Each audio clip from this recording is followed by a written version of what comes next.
You're listening to the Missionary Perspective Podcast with veteran missionaries Erik Johnson and Joshua Mead. We're glad you could join us. We trust this podcast will be both a blessing and a challenge as we relate topics in world evangelism from a missionary perspective. Now, here's Josh and Erik. Welcome to the Missionary Perspective Podcast. I'm your host, Erik Johnson. I'm joined once again, by my good friend Josh Mead, who's in Senegal, West Africa. And boy, Josh, it's been a little bit since we spoke, and since then, we've had some neat things going on in the podcast, and we want to have basically today to kind of be a follow-up podcast or a reaction podcast to a really amazing interview you were able to have with Josh Sullivan, the missionary who had gone through such an amazing ordeal that many people are aware of, and we'll talk about that in a minute. And also a little follow-up on one of the neat interviews I got to do with a young man named Rusty Gibson. And but boy, Josh, I know you're getting ready for a big trip to another country soon. I know you're staying busy. But Josh, how did this amazing opportunity? I noticed after watching your interview with Josh Sullivan, I went back and kind of did a real quick YouTube search. And other than his local news outlets, I only found one other place where Josh has decided to share his story. I know there's an element to the story we're going to talk about, just a little bit of inside baseball, how that recording came about, and how even there God was doing some neat things. But Josh, how did this come about in a brief way? Yeah, Josh, I reached out to Josh shortly after the incident. I waited maybe a month or two and just reached out and said, hey, obviously there's no pressure, but whenever you're comfortable and if you're interested in sharing your story, I believe your story would be a blessing to our audience. And just reach out and said, hey, if you'd like to, I'd love to interview you. And he obviously has been bombarded with requests for interview. And, once you hear the story, and if you haven't heard it yet, go back and listen. Once you hear the story, you realize, okay. Don't listen to us. Go back and listen to it first. Right. But you realize how much he went through and just the trauma of that experience. And so I figured, okay, well, I'm not going to, it might be a while, but I just wanted to put it out there. And he reached out, not that long ago. And he said, I'm starting to reach out to different people asking, he still gets requests to do to do interviews and even some podcasts. And so he reached out and he said, I was recommended by other missionaries who listened to your podcast that this would be a good one. And really before we recorded it, we were talking about kind of our goal with this podcast when we started it was to have the missionary in mind, whether you're starting your journey as a missionary. And I'm excited with this series. I think we're going to develop this more if we can, that you began with Rusty Gibson, right? Gibson. And just kind of following along with young men and couples that are beginning their missionary journey and following through and kind of watching that process. And so I told him, he understood before he even came on the podcast that that's kind of the demographic focus is to be a blessing to missionaries, to help share ideas, to share experience. Now, of course, the audience is a little broader than that, and we're grateful to everyone who listens and tunes in to our podcast. We're grateful to everybody who sends in questions that and topics that we can address. And so Josh understood when we began the interview. I said, now, for this interview, I want you to think of the missionary who's on the field. That's who you're speaking to right now, not just telling your story, but you're going to share your experience in a way that those who are listening that are missionaries are going to relate to you even more so than those who hear your story but have never been to the mission field and done mission work. And so with that in mind, I really wanted to tap into not just his story. The story is incredible, but I really wanted to tap into Josh's mind and his heart. And so we spent the first 30 minutes just talking about his call, how God led him and burdened him for this particular ministry in South Africa. And it was such a blessing to see his heart for that specific region, to go into a country where there are missionaries. And I appreciated that, number one, he wasn't critical of the existing work. A lot of young guys come in and they think they've got some new ideas, or there's things that have been neglected, and I'm going to come in and do what other Mhm. missionaries never did. No, I think he Mhm. recognized and was appreciative of what other missionaries have done and were doing, but he recognized that there was a need and an open Mhm. door to serve in one of these more difficult communities where very few missionaries had gone. And I love that spirit in a man when he says, God's called me and he's called me to this place and he's called me to go where it's hard. He's called me to go Mhm. where it's difficult and to not just go and move in next door to a missionary and kind of be in that bubble of the missionary community. And that, again, I'm not being critical. I'm just saying it's encouraging to see young men coming up and saying, Yeah. and young, he's probably a little bit younger than I am, but maybe close to the same age. Anyways, but to come in and say, I want to go where it's difficult. And that was his heart. And he learned the language right away and speaks Mhm. it fluently and then began engaging in that community, recognizing and knowing the danger and yet trusting the Lord every step of the way. And I think that was initially that's what I wanted to tap into. And Josh did such a fantastic job of sharing his heart and then walking us through his story.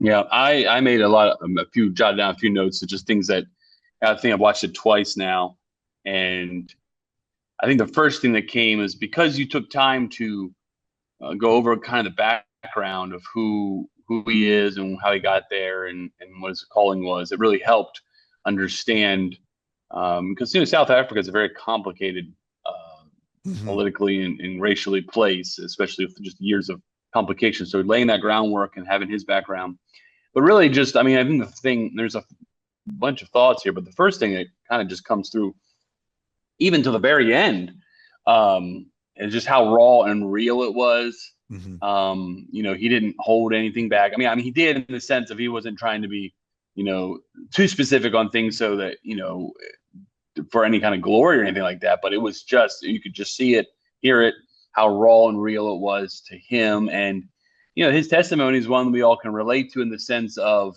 he could have been any one of our buddies who just happened to be there on a midweek service and Mhm. all this happened. And even just his, it's funny if you talk to enough veteran missionaries ahead of time, you sometimes even have an expectation you're going to go through, getting Right. robbed or, having something happen to you. So like there's almost even a preparation. And we went through something much smaller than this, but, Sure. when they were in Oh language yeah. school and they broke into our home and tied up Yep. Holly and stole our stuff, Yeah. you know, even though it was very dramatic and nothing so compared to Josh Sullivan, there was this element of, oh, this is kind of what you read about and hear about, and Yeah. Yeah. God gave us grace, but to hear his story and how it relates to an amazing story, almost like we would have heard a story about a friend just being robbed at around the corner was so amazing, and then just to see I think he was raw and real with his emotions as Mhm. well. And then for me, listening to him talk about how he handled it day by Right. day, you all talked about that in great detail about how some days, like I think there was the one phrase about, and you reiterated it about, I'm not going to say exactly right, but basically it was, I'm not a God that's got to keep, proving to you my promises. If I made this promise, I'm going Yeah. to fulfill it. And Yeah. how that gave him peace in certain times. And I can also just speak, just someone who's dealt with a tiny bit of anxiety issues. He talked a little bit about that and how he would work through basically 24 hours a day trying to calm his heart rate.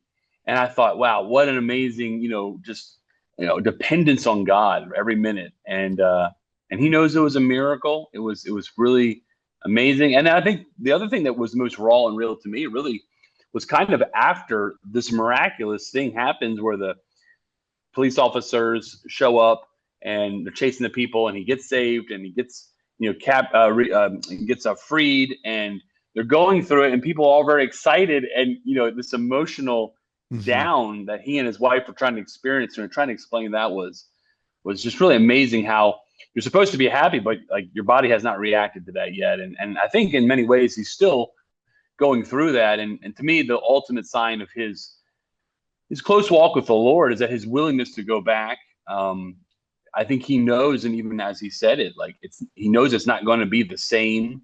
I think he knows there are going to be all kinds of situations that come up mentally, physically, spiritually.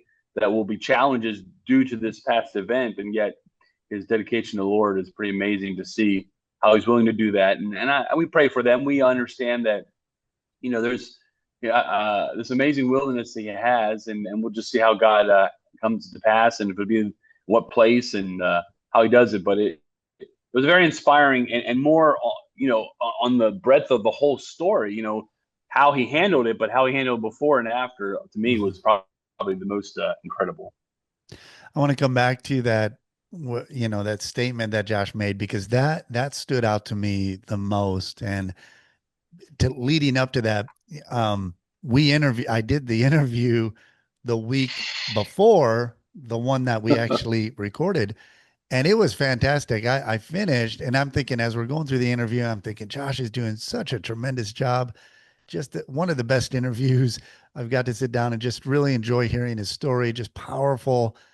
And then when it finished, I was using another platform, and apparently the browser that Josh was using on his end, it wasn't compatible with the platform I was using to record the podcast. Uh, And I assumed it was being automatically recorded on both ends, on my end and on his end. So I finished and I clicked on, finalize everything. And when it popped up on the platform, it was just me. It was just me sitting there, oh my saying, goodness, "Hey, this is Josh Mead, and I'm here with Josh. Just say hi, Josh." And it's just silence. nothing. And I tell you, my heart just sank, and I thought, Oh, I was embarrassed. I had to write, call him and say, "Hey, I have nothing." And I asked him if he had anything. I contacted customer oh, support, and oh, it fell apart. So we had, telling that story takes a lot out of you yeah, emotionally. You're reliving that trauma. And so he yeah, requested we wait, can we do it the following week? Absolutely. So we rescheduled, and every day I prayed, Lord, make it even better. I don't know how he can top it because it was such a great interview. And the yeah. original interview was an hour long, no, 50 minutes long. I think this Hmm. one went for an hour and 20 minutes. And there were Hmm. details he included. There were the end when he gave really, it was really a exhortation to Hmm. continue serving the Lord, despite, and Yeah. how, facing trauma, trusting God and all that. That whole final exhortation, he wasn't in the first one, just the Spirit really moved through Josh and used Hmm. that. And if anybody, it was a huge blessing to me. But going back to, that was something he made that statement in the second interview, where it really stood out to me, because he said Hmm. that first day God gave him peace, that this was going to turn out well and that he'll see his family again. So he said, okay, I'm going to trust the Lord for that. But he said that peace, it, it left, it wasn't there. Hmm. And it's not Hmm. that he said, and I appreciate he said it wasn't that God took it from him. It's just he wasn't holding on to it. And by the fifth or sixth day, he said it wasn't as much a reassurance as, and the way he worded it, I've never heard it worded that way. And he said it was as if the Lord told me that I'm not the type of God who tells you I'm going to do something and then I have to keep reassuring you that I'm going to do it. Hmm. Basically, if I tell you I'm going to do something, that's it. I'm doing it. And I'm not Why I going to wrote it keep coming. down. Yeah. And I'm not going to keep coming and holding your hand and reminding you I'm going to do Yeah. it. And it was such a powerful statement to me to think that's really that's our God. He said, I'll do it. And if he declares something in your spirit and it, God will accomplish what he tells us he will do. And I think that what I took away from that was that the peace of God doesn't come from an emotional high of like, oh, I feel good that it's going to turn out good. I got a good feeling about it. The peace of God is founded upon, established by God's word. And so I think what I really appreciated about that was, no matter how we're feeling, God will come through and do what he says he's going to do. And so we can hold on to that and not be, led astray by the waves of our emotions. And of course, we hope to never experience the trauma that Josh went through. But I really appreciated how Josh pointed to the fact that, all of us have different difficulties that we face. And when you're on the mission field, if you're a missionary, you have probably faced some sort of trauma. You know, what happened to you guys in when you were taking language school there. That was traumatic, a traumatic experience that you had to work through and Mhm. overcome. And so, yeah, it was just such a great, just such an insightful principle that he had gleaned from that, beside many other things that he had gleaned. But the story of God delivering him, I mean, it's a modern day, epic. It's an incredible story, and I hope a lot of people tune in and just and hear the story. It was incredible. Yeah, it's funny because I remember when it happened, we were actually, I think we were getting ready to go. Yeah, in fact, I think when it happened, we'd heard about it because I think it happened like on a Thursday or something, and we Mhm. had heard about it, and we have church on midweek services on Thursday. We prayed for him in our prayer circles with the men. I remember specifically doing that, and then Sunday before church service, we did the same. And then that Sunday, we headed off to camp with the teenagers, and so we were with the teenagers at it was the week of they call it the Holy Week, the week of leading up to Easter. And I remember, I don't remember what morning it was that when they found him and got him and he was free. I remember having devotions in the morning and checking after devotions on Twitter feed or Facebook. It must have been Facebook, and people were talking about the story, and I was very excited. And I remember reading some of the accounts from the police, and you know, I always tell my kids, whenever you hear something new, fresh, like always wait 6 months or a year, you'll get Right, all the right. real facts. And so when he started telling the real story, it's not exactly the same that I remember reading, but I'm always the kind of guy who likes the documentary better than the movie, anyways. And so hearing his version of it, the real version of it, was even more powerful, I thought, in many ways. The idea about him, or the story about him falling down and hurting his leg, and how God used that. And I would not be surprised one day if Lord wills, there will be some sort of dramatization of this, and they still won't be Yeah, able to do it properly. right. You're not going to be able to put in all the the real factors of trust and God's sovereignty. And yet at the same time, one of the things I came up with was needing to pray for him even more now. I'm thankful to the Lord that I've been blessed to come across this series of just missionaries and actually just leaders of the faith in the last, I don't know, 400 or 500 years, and pretty much synonymous with every great leader in the faith in one way or another had to go through very difficult times, oftentimes through the majority of the rest of their lives. At the they 20, 30, 40 years old, develop some kind of chronic problem or deal with a loss of a loved one or something. And to me, what's amazing is how people can push through the difficulties and push through trauma. You think about William Carey and think about Hudson Taylor and just a lot of the loss they suffered, and yet willing to just still trust the Lord and go forward. I think that's kind of what was like a modern day version of that, and praying for him and whatever the next steps the Lord has for him. That he.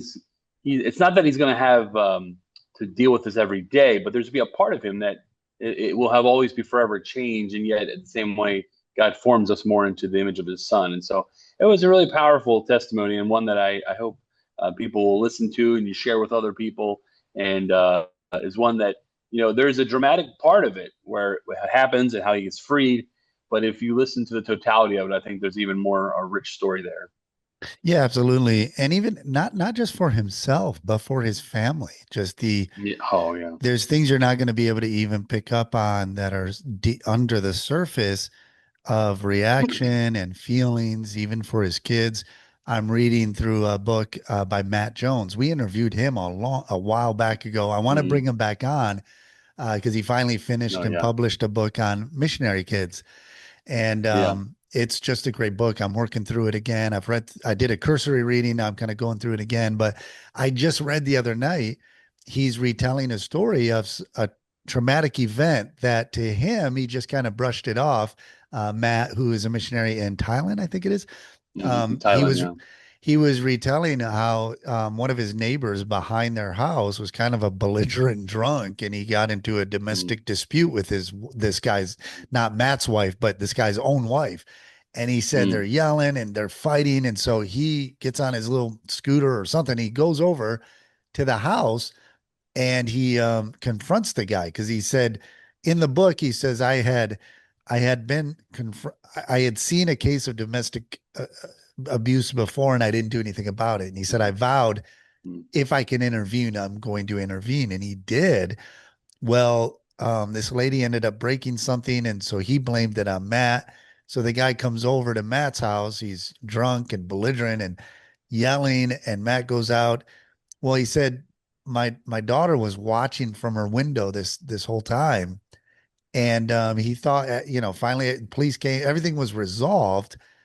But he said years later, when he was talking to his daughter about, just different events and trauma and things, she said, I never, she had never shared this, but she said, I never felt safe in our home because I thought anytime Mm. this guy could come over and try to hurt us. And so it was something his daughter never expressed, and he was completely unaware of that.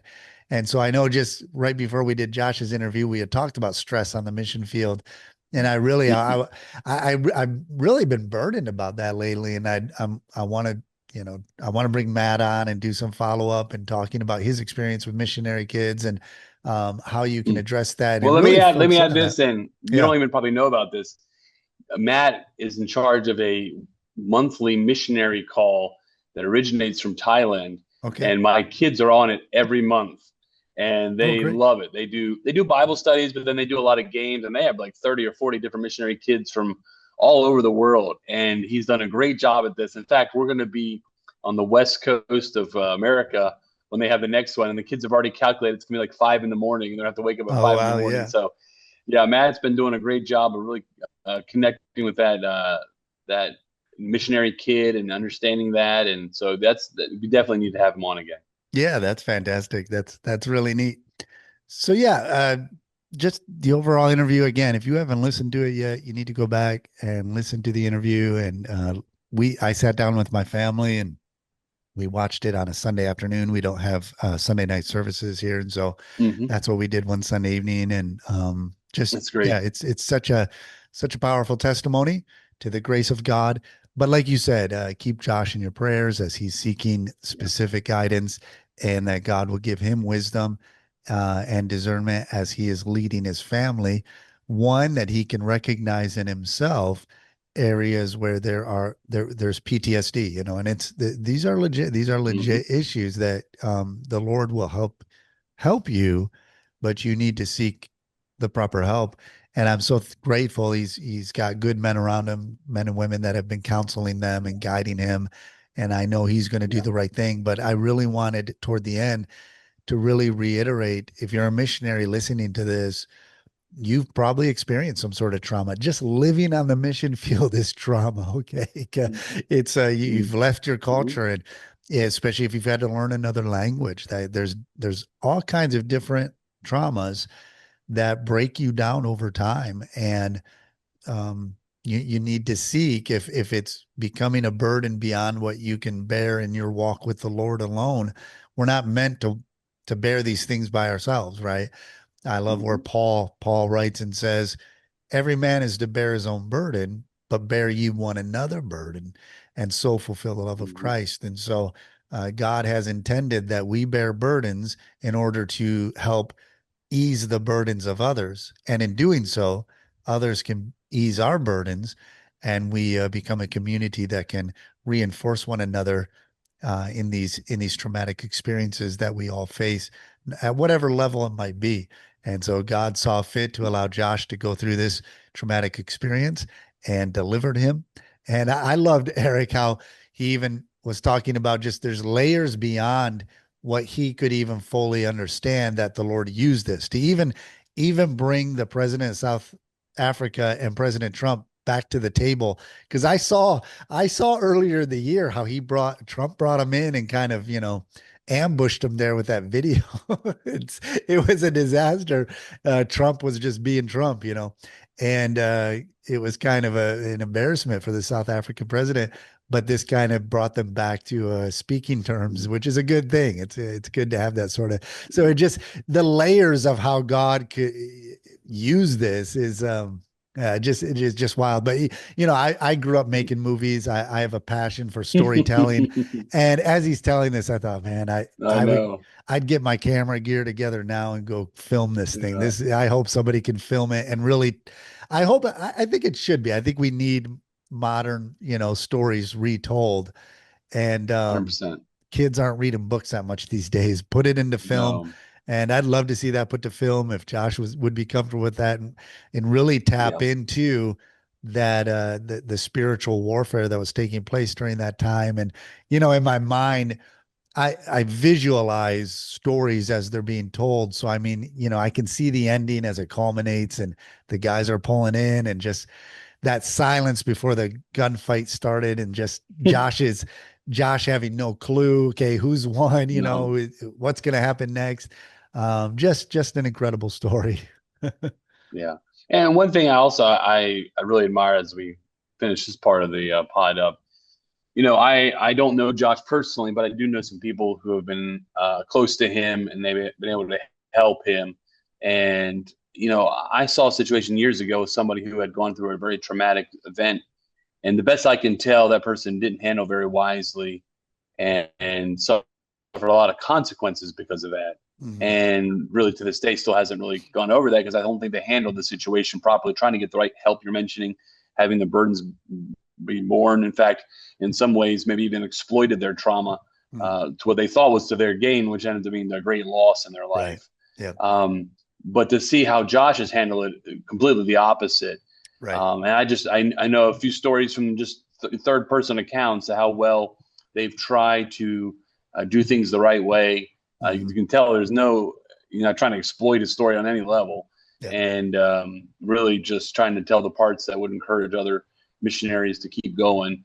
And that was really encouraging me to see, Yeah. just the maturity there, and not glorying in it in any way, but really also not being afraid to share the Right. goodness of God and His miraculous story. So I've seen an amazing balance there that I'm very, very impressed with.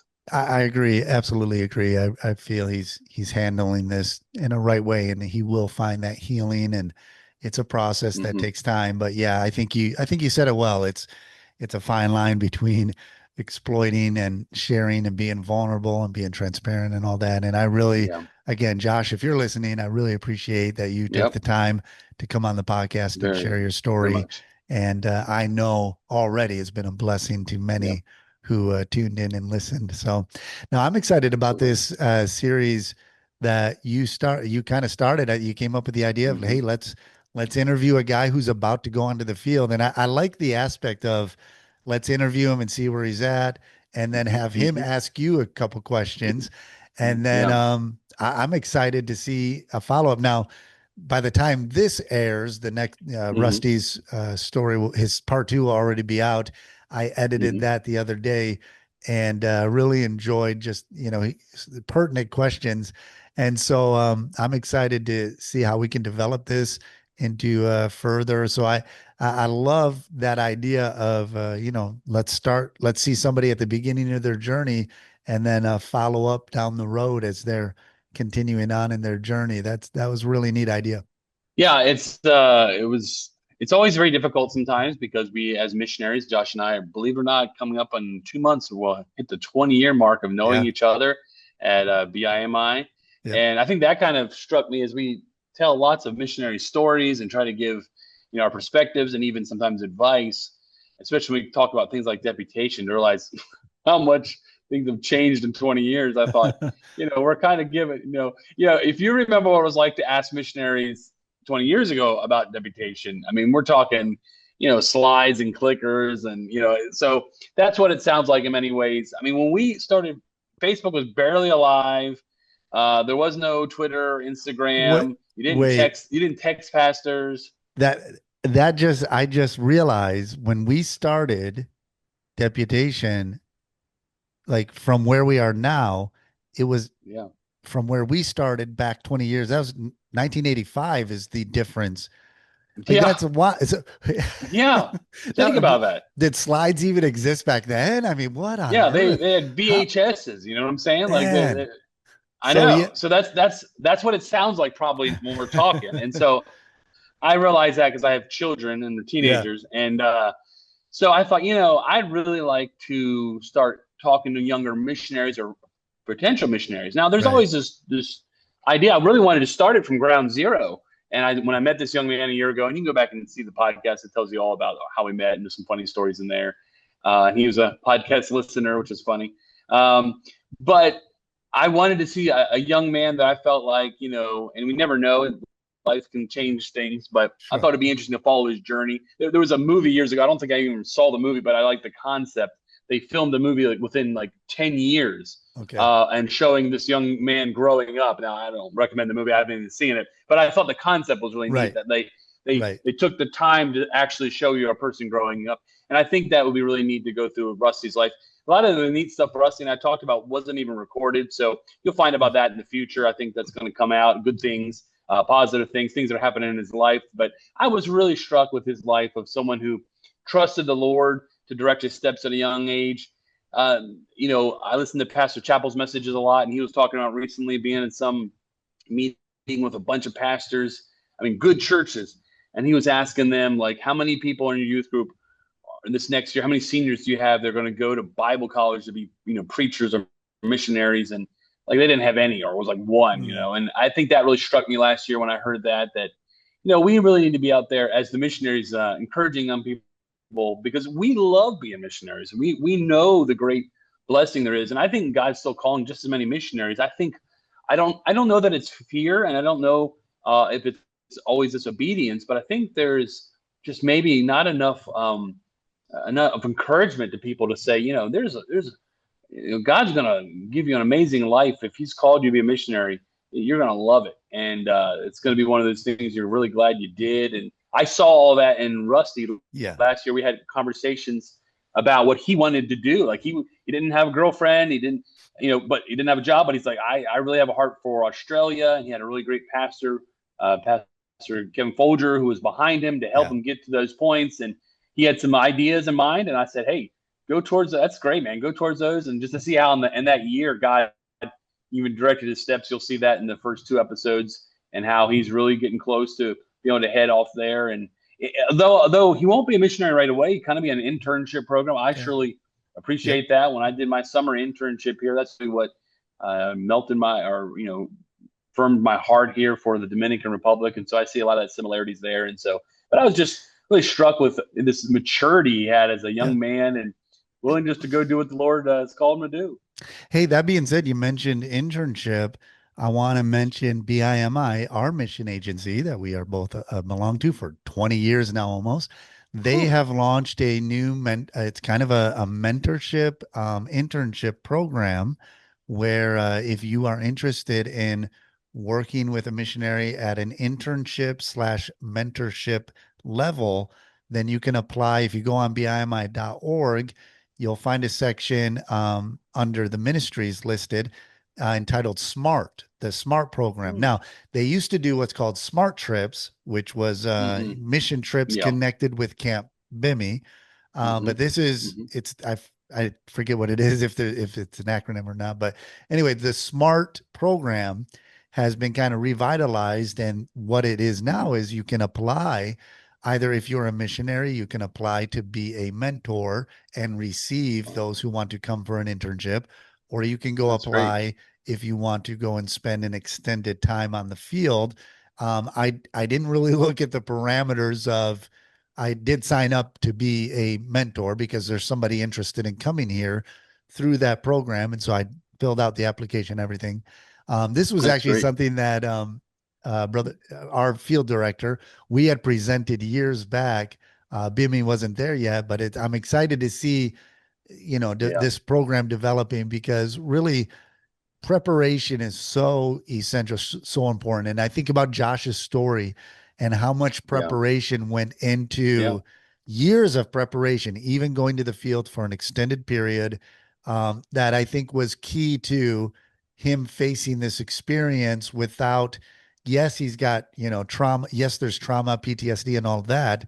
But I think if this would have happened to somebody who's just got to the field with no experience, no expectations, you're just starry-eyed and all you have is the romantic view of missions, Mm-hmm. and then something like this happens, that will break a person, and it has, and it does break missionaries, and they'll leave the field Mhm. because of it. And so I think programs like this are necessary. I'm glad to see it developing.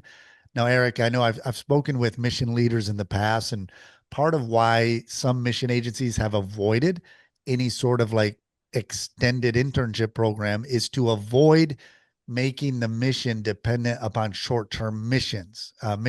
Mhm. short-term. And that's understandable because Yep. the mission's primary function, there's two. There's the aspect of helping missionaries get to the field and helping them when they're on the field and providing legitimacy and paperwork and all of that, but there's also an aspect where they do handle the finances of the missionaries. So if the majority of the finances are coming from short-term missionaries, then there's a certain quota you have to meet every year. You have to just to maintain status quo. I think you have to increase your budget every year by like 5%. I don't quote me exactly Mm. on that, but there's in finances, in order for an organization to stay afloat, you have to have this increase just to meet the status quo of Mhm. what's necessary to keep the organization fiscally running. And all that to say, if you're dependent on short-term missions, then you're going to go out there and keep recruiting short-term missionaries.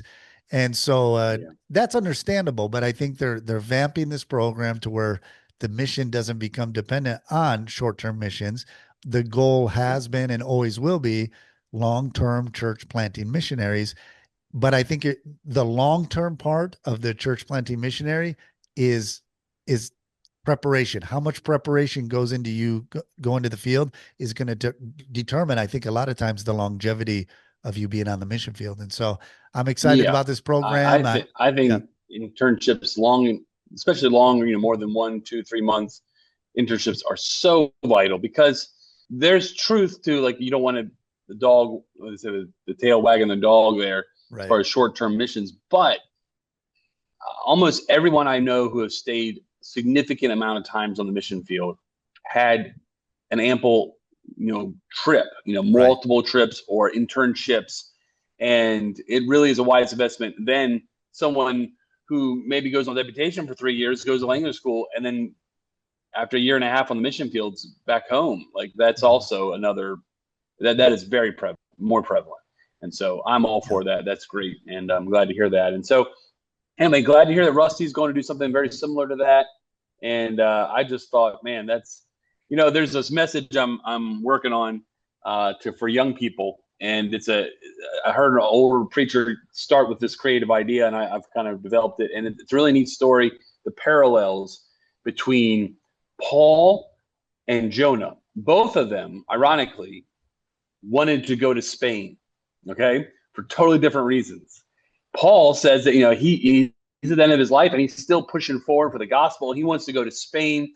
He's going to go to Rome as a stopover, but his goal is to go to Spain, go to the Yeah. uttermost part of the earth.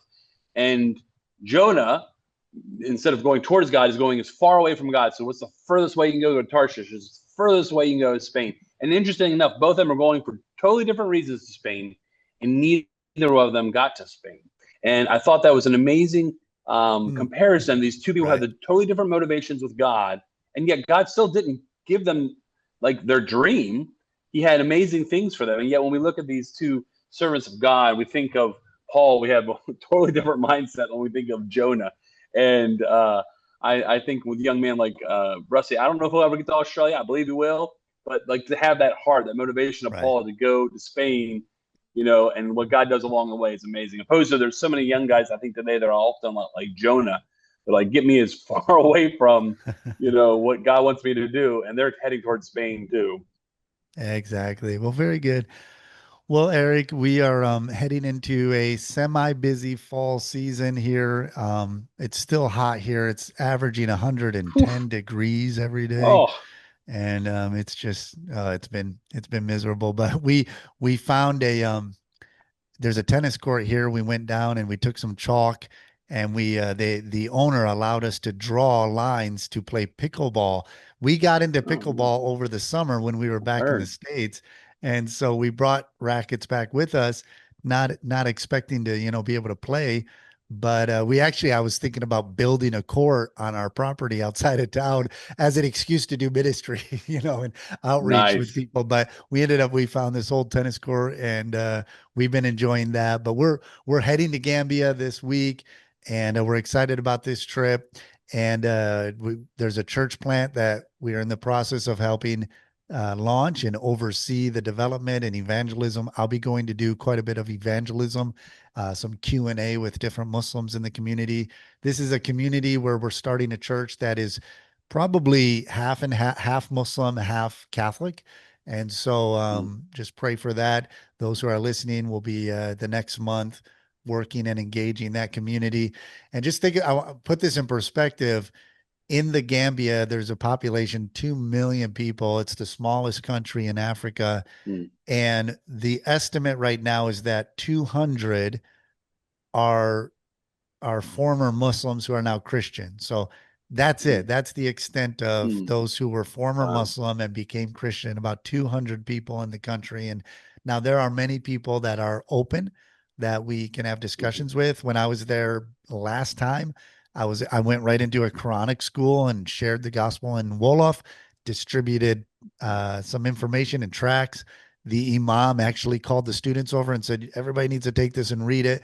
It was all in Arabic, of course, so they were able to read and study that. And so they're wow. very open, Amazing. but not they're open to discussion, but not as responsive as maybe some of the Catholics who are coming to Christ or the animists who are coming to Christ. And so we're developing programs and Bible studies and training people to do these Bible studies to reach Muslims where they are and to Mm, um, cultivate these Bible studies. You may not get a Muslim to come to church, but you can sit mm, down and have some tea with them in a room somewhere. And then we're providing resources for those we're training to do these Bible studies. Right now, we're averaging around 2 million people per month are viewing our online gospel films in 5 different languages. And so one of the languages is a predominant language in Gambia. So we're going to be recording some more gospel films and publishing that. So pray for as well the believers that are stepping out and doing these ministries of teaching, because when their face is out there in public, it can be dangerous for them, because just the nature of leaving your religion to follow Christ, that it can be dangerous for people. And so be praying for those different ministries. We're excited about doing that, and then continuing, of course, the ministry here in Senegal as well. amen. Well, that's amazing. Great for me. We're going to take a family journey out west in America, and I'm hoping at the tail end, and maybe even along the way, probably will be audio only. But I'm going to bring my little recorder, and I'm going to try to get as many interviews. I have the chance to Awesome. maybe run into some very veteran missionaries and learn Yeah. from them, Very and good. maybe even some other people you've heard of as well. We'll see how it goes, and praying for God's blessing and traveling mercies on that. So, well, Awesome. Josh, it's been a great audio visual adventure along the way, always, and love our podcast. We get a lot of great responses from people from all walks of life, missionaries, and it's been a joy to do it with you. I look forward to hearing your accounts and pray that for your safety and your family. And same with us, and look forward to being on the flip side, catching up with you. Well, amen. We're excited to just see how the Lord is going to continue to use the podcast here, the themes. I think somebody wrote in and they wanted us to discuss the topic of the missionary and the sending church. And so Mm, it's not with me here, but I have Pastor Chappell, Paul Chappell, and was it Dwight Tomlinson? I think they wrote a book together, or maybe mm-hmm. it was. Anyways, it's Sending on forth the us. laborers, maybe. Yep. So I'm going through that again, and we're gonna maybe Yep. sit down and try to address that topic next time. But if you have any topic you'd like us to address, please email us at missionaryperspectivepodcast@gmail.com, or you can comment on whatever video you're watching. Leave a comment. Be sure to like it, share it, and all of that helps. Leave a review. We really appreciate it. And if this has been a blessing to you, let us know. And so we can continue to produce this content. We don't charge anything, Erik. This is just something we are able to do in our spare time. That's why we're not consistent all the Gratis. time, but we're going to try. We're trying, Erik. And We're so doing our best. I'm excited to hear some of the interviews that Erik is going to do, and I'm looking forward to seeing how this will continue to develop and be used. Well, this is Josh speaking from Senegal, West Africa. Erik in the DR. God bless. Have a great week.